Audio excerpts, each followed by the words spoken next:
دوای 49 ڕۆژ تەرمی 4 کۆچبەری ڕۆژئاوای کوردستان کە لە کامیۆنەکەی نەمسادا خنکابوون گەڕێندرایەوە باشووری کوردستان و بڕیارە سبەی پێنجشەمە بگەڕێندرێنەوە قامشلۆ و لەوێ بە خاک بسپێردرێن.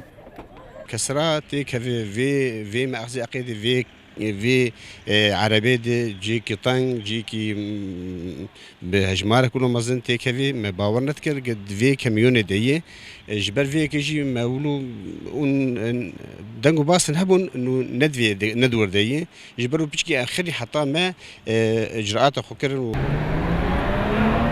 ئەو تەرمانە بە هاوکاری فەرمانگەی پەیوەندیەکانی دەرەوەی حکوومەتی هەرێمی کوردستان و بەڕێوەبەرایەتی کۆچ و کۆچبەرانی هەرێمی کوردستان گەڕێنراونەتەوە. تاوەکو ئێستاش بە 6 کاروان تەرمی 15 کۆچبەر لە ڕێگەی فڕۆکەخانی نێودەوڵەتی هەولێرەوە گەڕێنراوەتەوە باشووری کوردستان.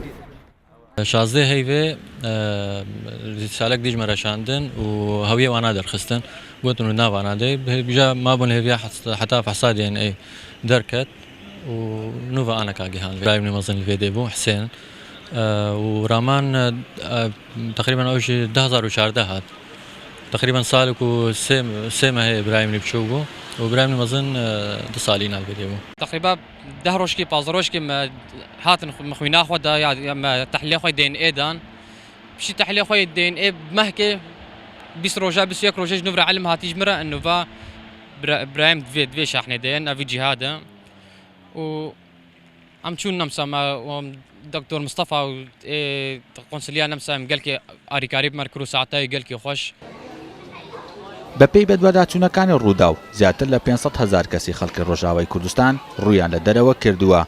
ڕۆژی پێنجشەمە 27 2015 کامیۆنێکی چیکی لە وڵاتی نەمسا دۆزرایەوە کە تەرمی 71 کۆچبەری تێدا بوو. لەو ژمارەیەش 59یان پیا و 8یان ژن و 4یان منداڵ بوون. لەو کامیۆنە تەرمی 21 کۆچبەری کوردیشی تێدا بوو کە بەهۆی داخرانی کامیۆنەکە و نەبوونی ئۆکسجین خنکابوون. لەو 21 کۆچبەرە کووردا تەنیا تەرمی 2 کۆچبەر ماوە بگەڕێنرێتەوە باشووری کوردستان. ڕەنگە بیانووی خەڵکی ڕۆژئاوای کوردستان بەهۆی خراپی ڕەوشی ژیانیان و نائارامی و مەترسی شەڕ لە ناوچەکەیان بەهێزتر بێت بۆ ئەوی وڵاتی خۆیان بەجێ بهێڵن. بەڵام پەنابردنە بەر ڕێگای قاچاغ و نایاسایی زۆرجار ئەنجامەکەی بەم شێوەیە کۆتایی دێت. سیلا لەشکری ڕوودا و هەولێر